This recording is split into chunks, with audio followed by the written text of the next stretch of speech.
Hello, welcome back to the RetroBreak Podcast. It's been quite a while since I recorded the last one of these episodes, and I'm really sorry about that, but I've been crazy busy over the past few weeks. I just haven't had the time to sit down and just film and record a normal episode like this. And I was kind of struggling to decide what the topic should be as well, because I've got a lot written down, but I kind of wanted to pick one which was kind of relevant to where I've been. So one of the places that I was recently was at Comic-Con in Manchester, and I kind of wanted to touch upon the fact that at these events, at least in the past 3 or 4 years, there doesn't really seem to be any retro games, at least any worth buying. So when I first started going to conventions back in like 2007, 2008, and then a bit later on at uni in 2010 onwards, I used to go to them pretty much like every 2 or 3 months. There would always be a different one all around the UK. And then when I finished uni and my girlfriend got her art table and she used to go to the different Comic-Con events to sell her stuff as well, I would always be so excited to be able to go around and have a look at all of the many different gaming stalls that used to be at these shows. There used to be like at least 10 to 15 different retro gaming stores at all of these events. And whenever I would be helping my girlfriend out at the table, I would always be so excited. I would kind of ask her to take some money out the till and I would give it her back later. And I would take like a stack of like £10 notes or 20s and go around and come back with a big handful of games and sit behind the counter playing on the Game Boy, playing all the new cartridges that I picked up. But I can't really do that anymore. And I was getting kind of sad at the last few.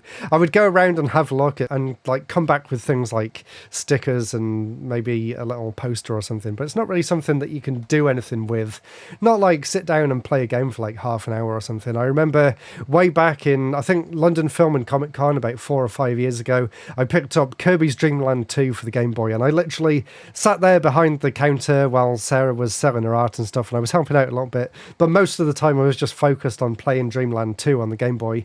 And it was things like that that really made me excited to go to these events, and I can't really do that anymore, unfortunately.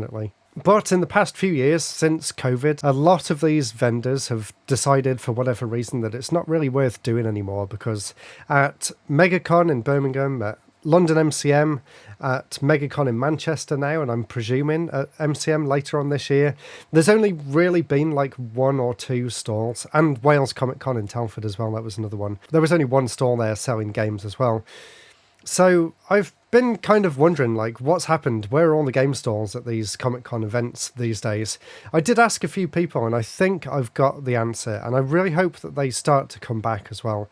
So a big reason as to why they've stopped doing these events, I think, is that since COVID, there wasn't any events for like 1.5 years, almost 2 years.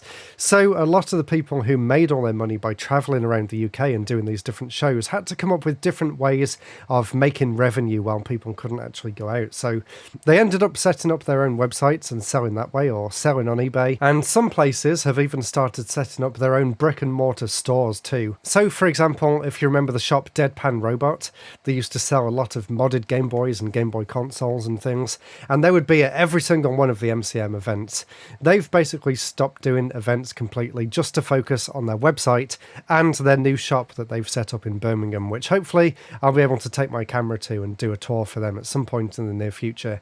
But that's just one of many different market stalls that were at those shows that have kind of given up on the whole event scene to try and focus more on their own individual work and sell and make money that way. And it seems to be doing pretty well for them, so I can't really fault them for doing that.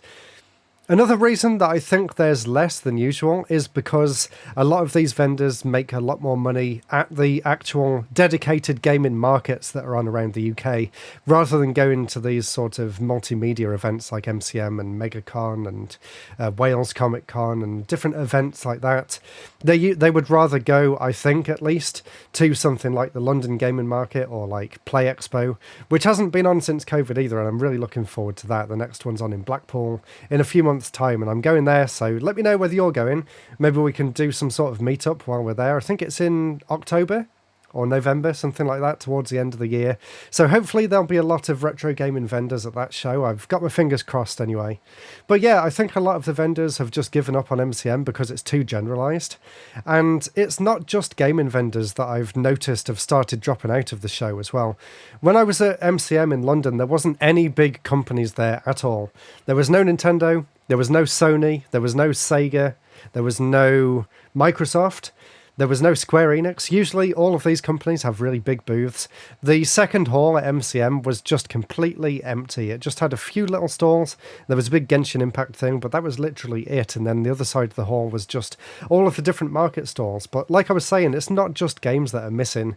All the big stalls like that are missing. They didn't even have the actual game shop there like they usually do. CEX wasn't there either. They're usually selling their retro games at events like this. Same with MegaCon. None of these companies showed up. So I don't know whether it's just that doing events like this in general just isn't worth it since COVID. Maybe it's too expensive. Maybe there's still not enough people attending like there used to be.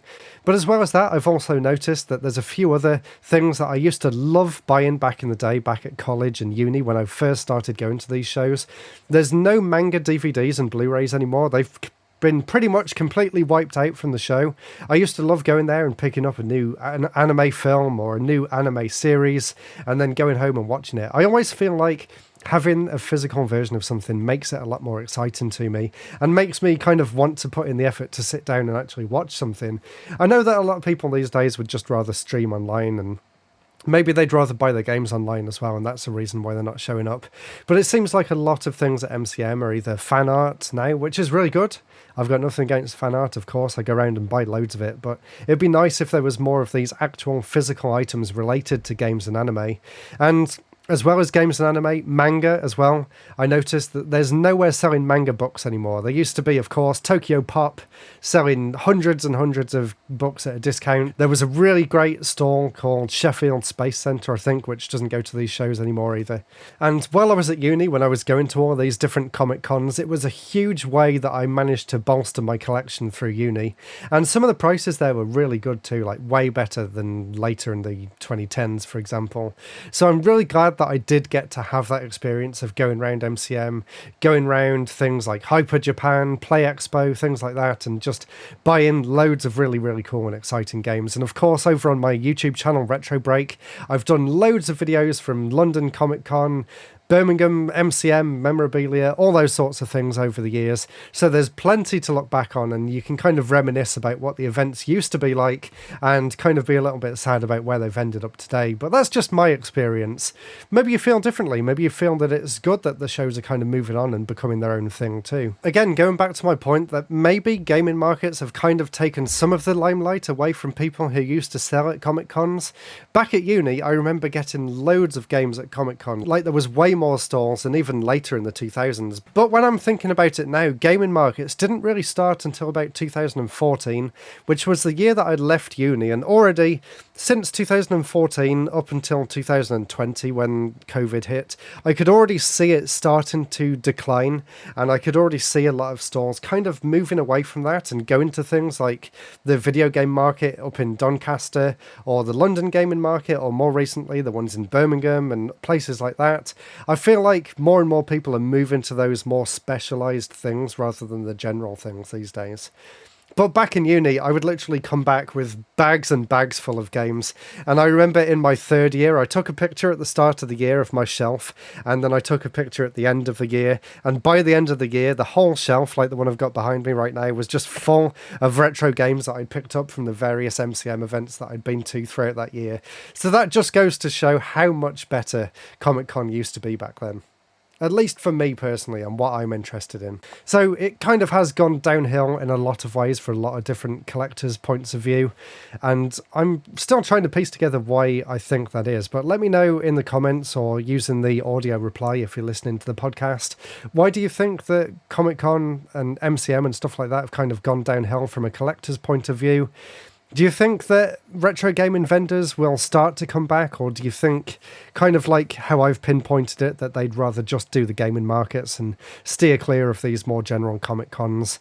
I really hope that's not the case, and I hope I do see more soon. But at the same time, I'm also really glad that they've been able to set up their own shops and their own online stores, and I'm really excited to go and check out some of their brick and mortar stores that they've set up. And if you've noticed some of my recent videos, I've started taking my camera to these stores as well. Super Game Shack, of course, was another company that first started out as just being a retro stall at one of these market events, and they went on to build an incredible shop up in Leicester, which you should definitely check out if you're into your retro gaming. And of course, I'll put links to all the videos, all the shop tours that I've done down in the description below, so you can go and check them out.